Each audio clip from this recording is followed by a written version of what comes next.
In this brief video, I'm going to show how to incorporate a Twitter feed into eLearning or Moodle. So let's say that we want a feed that already exists in Twitter and you want to have that already displayed in Moodle automatically. That is done through using a widget. So first thing, we need to go and open another tab here in our browser and do a search for Twitter widget. And then hit enter and then go to this first link here under twitter.com/resources and then widgets. Then we're going to go ahead and log in here. Then the next thing that we do here is we could search first as to what we want to include in our Twitter feed. So let's say we want to get a feed for Cairn University. Notice for Cairn University it is Cairn U. So now that we know what feed we want, we click on Create New under Widgets. And then under username we type Cairn U. Then you can customize the height, the theme, and all this other stuff. Under domain, this is where you post the domain where you're going to embed this feed. So in this case it will be elearning.cairn.edu. Now notice this is a preview of the feeds that are going to be displayed in your page. So at this point you can click on create, or you could actually go and click on search here and search for a specific topic on Twitter as well, but the process is exactly the same.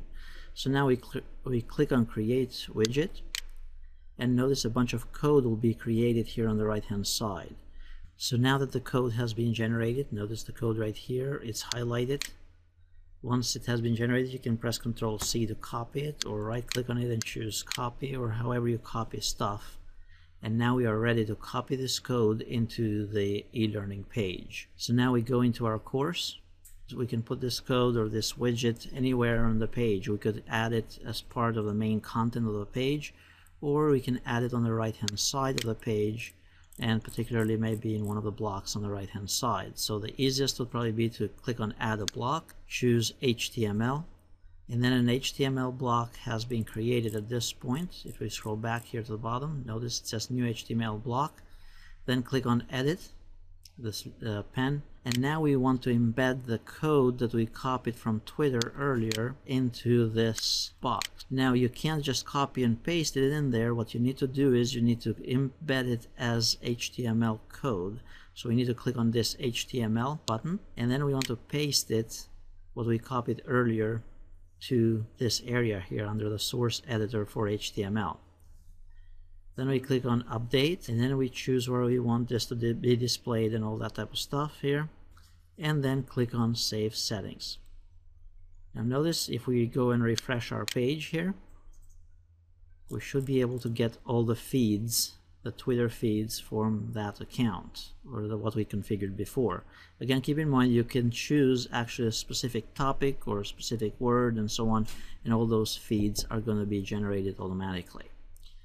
Same thing can be done also to embed this in the main course page. So all you have to do is you click on add an activity or resource, go under label, click on add, and then go into this label text, go under HTML and paste the content that you copied from before. Click on update, scroll down, choose save and return to the course, and it's done.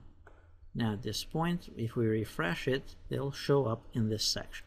And notice now they show up. And this is how it will show up. So these are two options. You can have it as part of the main page, or you can have it on the right hand side as one of the blocks on your course page.